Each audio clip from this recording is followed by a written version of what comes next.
Well, welcome to another Collab Masterclass in B2B sales and marketing. Today, I'm again joined by panel members Paul Monkley from Emmett Consulting. Welcome, Paul. Dave Webster from Traction 6. Welcome, Dave. And Gordon Pont, my business partner in Collab Agency. Welcome, Gordon. Hello. Thank you for your time and welcome, gentlemen. 2020 was a year many businesses set about hustling and, to use a well-worn term, pivoted into related or new markets to effectively avoid the damaging effects of the COVID-19 inspired recession. And while some of these pivots have been heralded as masterstrokes in some media circles, the reality for many businesses that it's a survival step and it's unlikely to be sustainable or even viable moving forward. So I guess now as the year ends, it's time to reflect. What's next year look like? And more to the point, we think many businesses are likely to unpivot, to use a terminology, and get back to basics, and in particular, find and focus on their sweet spot. So with that in mind, finding your sweet spot, Paul, Dave, Gordon, I want to ask you guys what that means to you. And I might just start with you, Paul. If you can elaborate on what you think that all means. Sure, thanks, David. Look, I'm pretty well known as somebody that says no and then sometimes says yes, but I tend to find myself more often than not asking people why they're trying to do more things than less. So sort of to your point on, unpivoting, as we think about 2021 and as we consider the new areas that businesses are pushed into. And the thought that goes through my mind is if you look at a great book like Blue Ocean Strategy and you apply some of the theories from that, firstly, it's great to say, okay, so what have we learned from this year and where are we going to invest and focus to raise the quality of our offer above what we currently may do and what our market may do. But equally into my kind of, my general sort of slightly cautious sort of stance, where do we think we can actually economize and maybe pull back a little bit and do what we were doing returns wise just as well, but potentially more efficiently? And critically, sweet spot wise, where do we think that there are marginal pieces of business from a P&L perspective that are probably taking up an awful lot of time and energy in our business? And the big call out for me, sweet spot wise, is just as much as we're focusing on where we are good, so important to focus on where we're not. So where can we invest? Where can we economize? And to the last point, what can we potentially be really bold about as we look to 2021 and sweet spot wise, what could we actually eliminate? Excellent. What about you, Dave? I've heard you say sexy or sustainable. Maybe you can explain that statement. Yeah, I think in reflecting on 2020, I guess, a lot of businesses would love to be able to say that they're both, sexy or innovative and sustainable. But really, I think you can be one of those things as long as the one thing is sustainable. And that's what's been proven, I think, in 2020. And getting back to the question around sweet spot, just certainly in the work that we've been doing with clients through this year, it was actually quite surprising as to how many organisations didn't know what their sweet spot was or what actual business they were in. So we always spend a little time getting real clarity on that. And from our perspective, there's really two things we get clients to look at. First is the why they're in business. So what's their true passion or cause or purpose? The thing that really gets them up in the morning and gets them as working as hard as they do to either run their business or be part of a leadership team. And the second part is the what. So, what's the market they are in? And being really specific about that market to the point where they're laser focused on it. They're not getting distracted from what they're best at, and they're continuing to develop the one thing that separates them from their competition. We always like to think the business that you're in at the moment, you'd like to be in a position where you can have market dominance or close to it. If you're looking at adding an additional revenue stream or looking at chasing something shiny that you think might add to your overall services, if you don't think you can be a market leader and you don't think that you can be a dominant force in that area, as Paul was saying, just say no, steer clear, and focus on what you know you can be best at and what ideally you can make money with. Yeah, that makes sense. I think even companies that have had significant resources like Masters when they came into the marketplace through Woolworths, you know, like they weren't short of dollars. So it's an important lesson to learn is to focus on your core strengths. Gordon, what are your thoughts in regards to this? Yeah, look, I of course I agree with what Dave and Paul's thoughts. I also thought that it's, you know, as you're looking for your sweet spot, a really good place to begin that identification of your sweet spot is actually from your people. Because, you know, from the bottom up, like they too have lived through these times. They've seen firsthand what you and your competitors have done, and they really know your business. So, you know, it's all its strengths and weaknesses and grittiness and awkwardness and all that kind of stuff. And it's surprising how often I think they're not involved in these kinds of decisions. So I would add that perhaps involve your people and get insights from them. I think they're really valuable. And I also like the idea, you know, to find your sweet spot, this idea of maybe, you know, taking a pause to analyze and reflect on 2020 before kind of jumping head, not just running headlong sort of straight into it. So things like I suggest talking to your stakeholders, and the guys have covered off some of those. I think one of Paul's questions was, where can we economize? I think that's a really good thing to reflect on. But could I add a couple of others? What are we good at? Ask your stakeholders and yourself, what are we really good at, better than others? So build on that strength. Secondly, what do we want to be famous for? What do we want to be known for? That's a different question. Not what do you want to be, and that's really, really hard to achieve, but what do we actually want to be known for? And I think, Dave, you touched on this too, just in different words. What drives your financial engine? And that's really important. So if you know what drives your financial engine, don't throw that out. Keep that and build on it. So with some rigorous analysis and some reflection, I think that'll bring some of these, you know, your true focus or your sweet spot into focus, should I say, in 2021. Excellent. I concur with all of that. Paul, I'm interested now just to, you might have some examples of companies that have gone back to basics and had great success with it. In my own personal case, I remember at Campbell Soup, you know, we had years and years of investment in innovation, which had little to no effect on overall market share gain.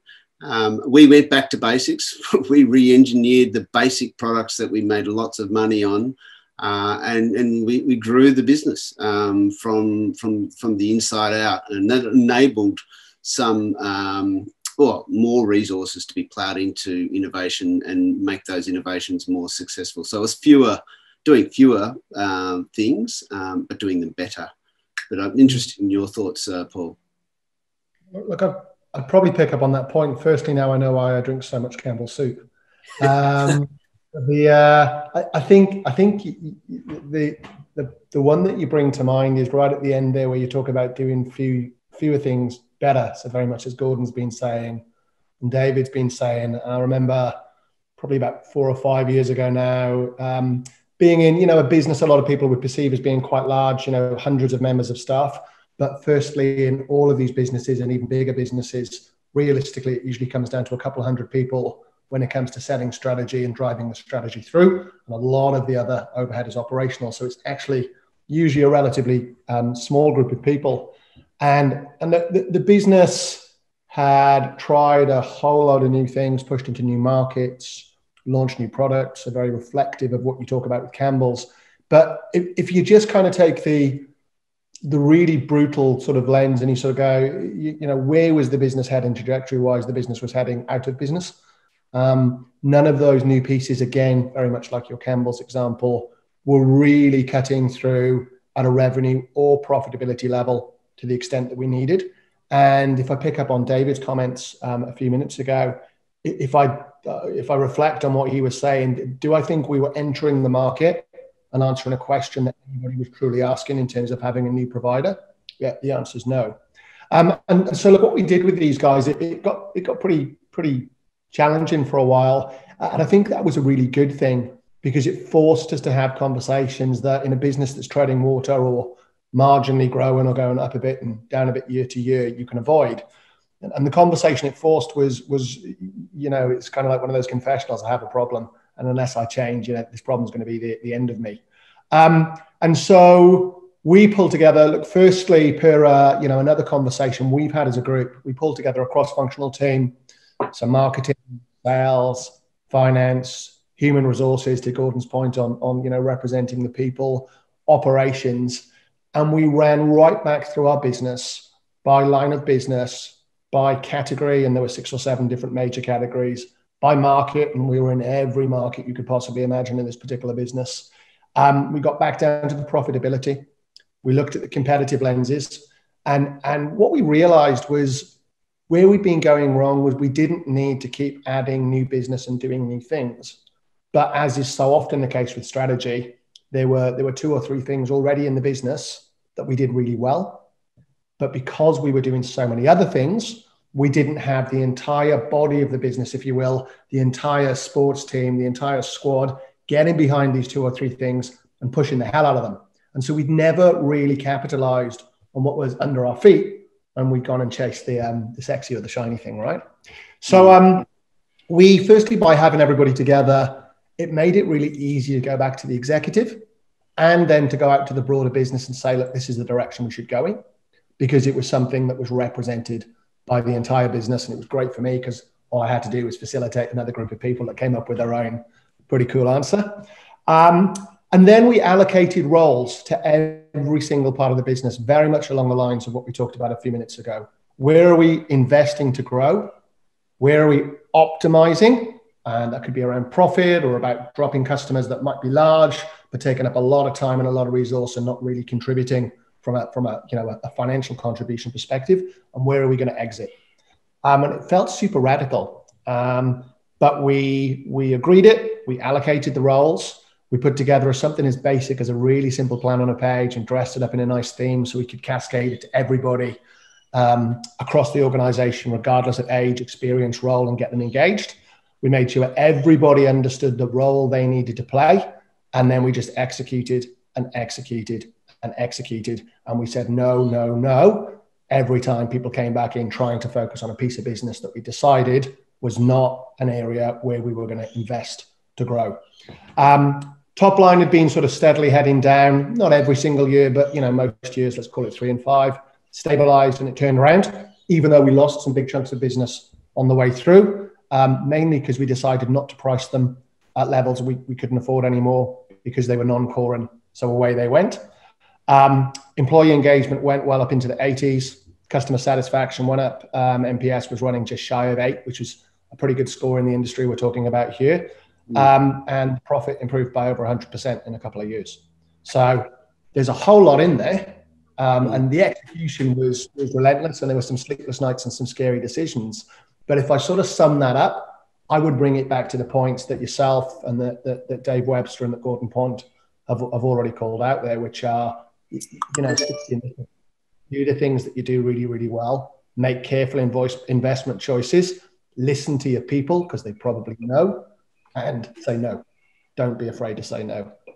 Still one of the favorite times in my career, and you know, here I am a few years later still telling the story. Brilliant. I think, you know, saying no is obviously the hardest thing, but sometimes the most powerful thing to do. That's what I've taken out of that. Dave, I know that you look after, or you're an EOS implementer, which is the Entrepreneurial Operating System, and EOS has a lot of tools. I was wondering whether you might be able to further delve into some of the tools that you might help a business get back to its core strength. Yeah. One of our main tools is called a Vision Traction Organizer.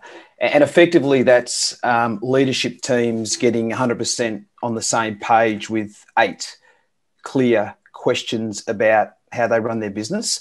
And one of those questions is identifying the core focus. So we've used the terminology sweet spot today. The EOS terminology we use is core focus. And what we ask our clients to do, and I'd certainly recommend anyone listening to this today to do this as well. It only takes 5 to 10 minutes of your time, but you get your leadership team together and just ask yourself 2 very simple questions and start to brainstorm the answers to those 2 questions. So the first one is, what is our purpose, our cause, or our passion? And we want that to be overarching. We want it to be simplistic.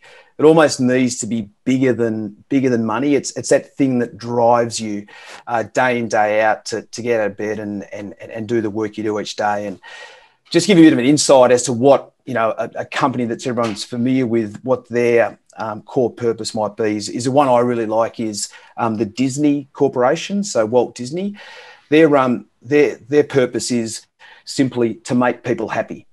Right, so everything they do in their business is underpinned by that passion. And the other good thing about getting that passion right, it's going to resonate with the leaders. It's going to make them feel good. And if you get that passion or cause right, a lot of the times the financial stuff just follows as a result of the motivation and the enthusiasm that the business has for living out their passion. So we get agreement on that. And then we go to the second question is, well, what is our niche? So what is the business that we're actually in? So a good example of a niche would be, I'll use the EOS or EOS niche, and ours is simply to help leadership teams gain traction in their business. Right. So everything we do, we want to be in that market. We want to help leadership teams get better at what they do and gain traction with all of their strategies. So deciding on what the business is that you're in, what your core is, what your sweet spot is, getting 100% agreement with those leaders. And that's often, the most difficult part, and that can take a bit of time.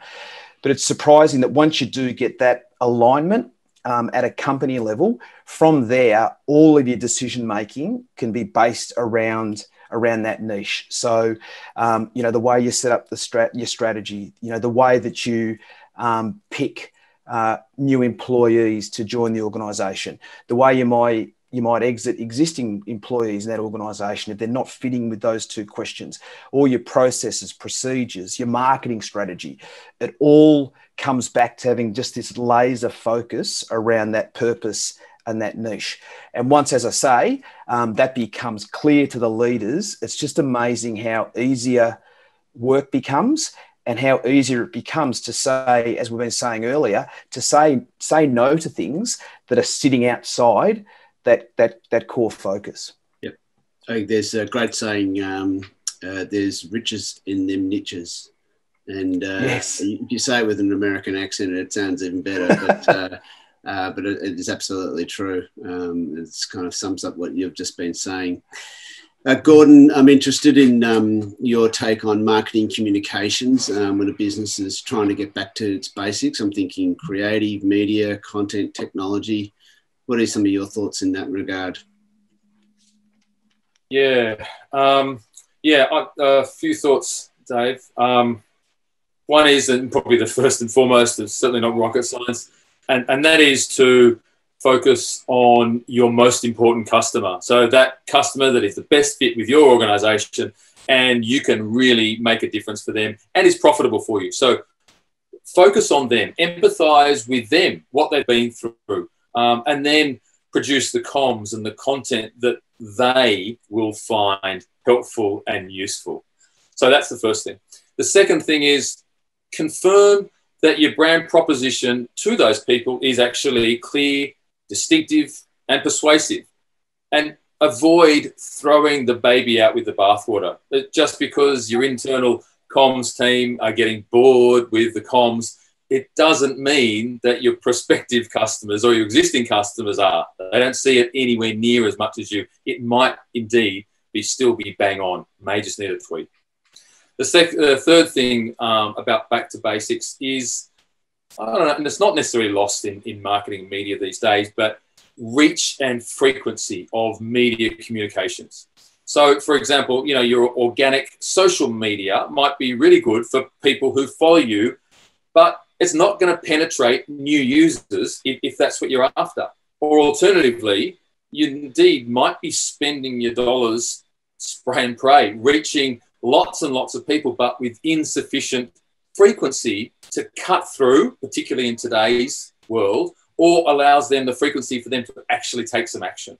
So check your investment actually has the right mix of reach and frequency for your most important customers. A couple more things. One, emails, marketing emails. EDMs, as we call them, they get a fair bit of bad press, but it still is a really powerful tool in the marketing arsenal.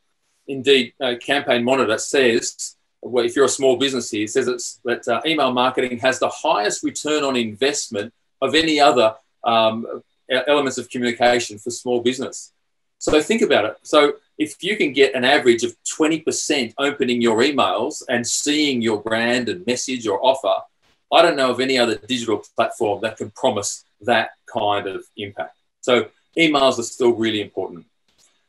Fifthly, maybe leverage your assets. I think a few of us have already touched on this, maybe a different way of saying your brand, your colors, your style. It might be your IP. It could be the way, the system you do things, the things that you're good at, the market segments where you really shine. Don't get bored of them. Build on them, refresh them, and promote them. And the last thing to say is about really, I'd suggest maybe getting back to basics in that area is set some goals and targets and have a CRM that can help you manage and track and try and get some cadence in your business to keep yourself accountable and responsible and ownable to that, which is exactly what, you know, Dave Webster's EOS system does. So that would be another good thing too. That's excellent. I think too often we get tired of what's in front of us when the greater audience doesn't think that deeply about us or our category. And so, yeah, it's a good message.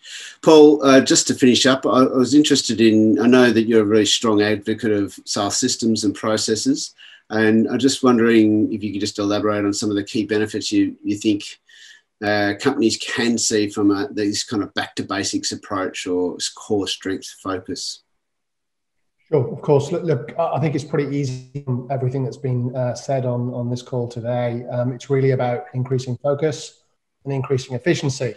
Because if you've got a clear strategy and you know what you're in market for, both from a vision perspective, a mission perspective, and then down into your actual goals, you've got an anchor off which to hang everything. Underneath that, from a marketing perspective, from our sales and marketing joint go-to-market perspective, it should be pretty clear who are we targeting, what are we targeting them with, what do we expect to get from it, how are we positioned with our competitors, etc. Then as we come down into sales execution and those basics, it really enables you firstly to set a really clear audience and a really clear target with your sales teams and train and really equip those sales teams to win, because you haven't got people trying to do 1,000 different things. It also helps you make really, really good decisions within the sales org and as a business as to whether you are going to chase something, or as we said earlier, whether you're going to say no and you're going to let it go. Again, do we really know this customer? And are they in our market? Are they in the sweet spot in the spirit of the conversation today? Do we know the decision makers? Have we been involved for a while? Have we maybe shaped the reason they're in market? If not, somebody else, because if somebody else has, we're lower and our odds of winning here already. Do we have a high quality product? Do we believe we can win on more than just price? And a myriad of other questions. But in the interest of time, and back to your point for today, when you've got that clear focus and you know your sweet spot, it really helps you, again, drive your focus, your efficiency, and as a sales organization, ask some of those really good complementary questions to help you filter what business you're going after with a higher likelihood of winning, and where you're not just going to waste your sales organization's time, but you're going to invest the waste of time with your finance people, your marketing people, if you're in a bigger org, bids people, and so on and so forth. So, you know, I think by getting it right up here from a sales execution perspective, it has enormous benefits for your discipline and for your outcomes. Brilliant. Yeah, and I guess it's a whole lot less frustrating, when you have that kind of momentum building in a business, when you kind of know what you're doing. So you gain confidence from that. So yeah, I think that's a great point. Just to summarise, because we're just about out of time, I'm thinking that a lot of the insights that we've talked about today are a little bit counterintuitive or to some of the media conversation that's dominated 2020. There's no doubt that some pivots probably, are quite remarkable and have sustainable elements to them. However, I guess as economies are opening up, it's critical to kind of get the financial engines going. And I think the best way to do that is to focus on existing strengths, whether that be people, markets, systems, products, brands. There's different ways in which you can get to your strength. So, if anyone out there would love to chat to any one of us about this topic, we've got lots of different case studies and anecdotes.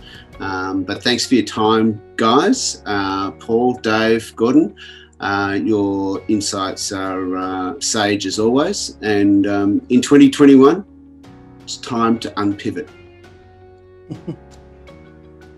Thanks, David. Good. Thanks, David.